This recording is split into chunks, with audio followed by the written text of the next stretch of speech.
logistics. This is it. From sharing photos and videos to blogging about your consumer experiences, social media has changed the way This should be companies it. interact with their customers. But the small and medium-sized enterprise owners like Hong Kong Mr. Big Here we go. how they're selling their product. Before this Beijing street grape shop opened its doors in the city, word had already spread on Weibo. When we finally opened on December 15th, the queue outside the shop for weeks was insane because of the built-up anticipation that had spread mostly on social media. Mr. Bing has now close to 1,500 followers on Weibo and is also expanding its presence on other social media sites.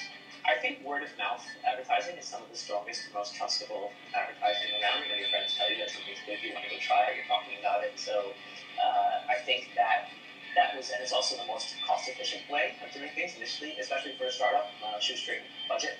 TV has traditionally been very expensive, so you've had a lot of SMEs who have not been able to afford to buy big spends on that platform. What this has done is it's made it possible to get out there. But crafting the right message is key. The challenge is coming up with a message that is engaging, that is consumer, that is targeted at that consumer, which you have a good idea that they're going to want to share with their peer groups. There are no guarantees that a message will be well received. And with social media, you also can't avoid negative comments nor ignore customer feedback. Customers want to know if they've been heard. If they are unhappy, the first thing is letting them know that you've received their message. Second, if we can offer them a new gending or a free one the next time they come in, we always do that. But we also want to understand what happened. The challenge is to draw that fine line between getting the customer involved in the conversation and trying to please everyone.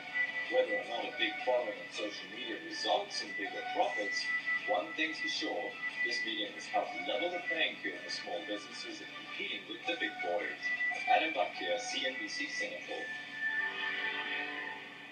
Well, from SMEs to entrepreneurs, this is a great breakfast story. CNBC's Jane Wells finds out how a few techies are making sure your bacon is good to eat.